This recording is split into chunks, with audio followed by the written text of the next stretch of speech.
Hi, welcome back to Tiny Classrooms Live. Hi, the doctor here, Don Zulu in Taos, New Mexico.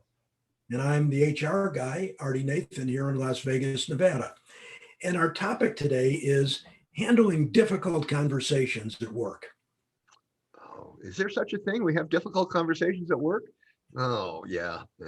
But as all of us are executives, supervisors, managers, difficult conversations often come up, and they come up more often than we would like. And, something as sensitive as expressing a concern to an employee or explaining why the company's letting somebody go. And so this is part of being in a position of leadership, and it's learning how to navigate those conversations. That's so very, very important. What's the first approach we might talk about, Artie? Well, I think you have to approach conversations like this directly and truthfully. Mhm. In my career, I found that approaching difficult conversations like that, Mhm. but also with empathy and compassion, has been the best approach. Uh, you're the leader, and you approach this as, hey, we need to talk about something that maybe we can improve. And if you take that approach, you take the defensiveness out of it, you take the worry out of it, and that's a good way to start it.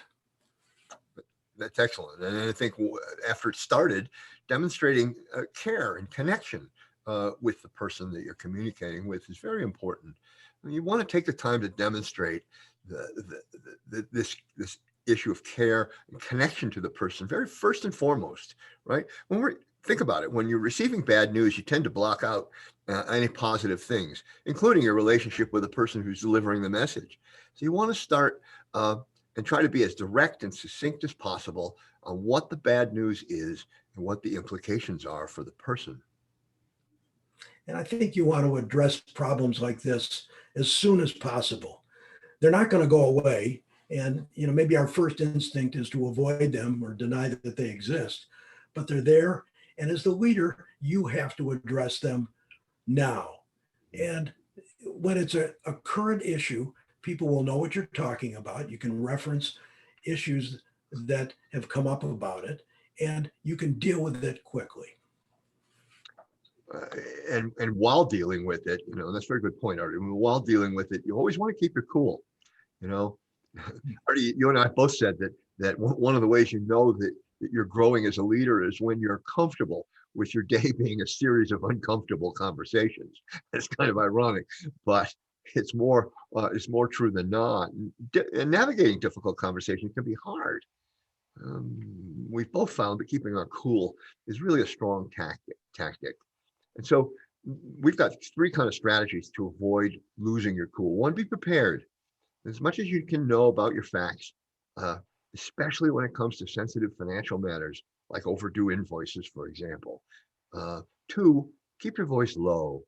Channel your inner Margaret Thatcher and speak low and slow. And this creates a sense of calm, even if there isn't one. And three, stick to 3 points.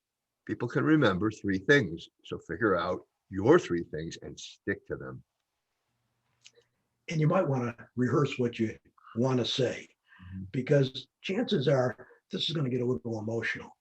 And in those cases, you tend to forget the key points. So you want to write those down, practice them, and make sure that you cover the things that you need to talk about, because you don't want to have this same conversation again.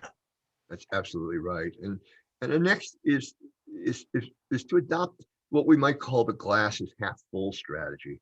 And this isn't about being naively optimistic, but in every difficulty, every loss, every potential challenge, there's a silver lining.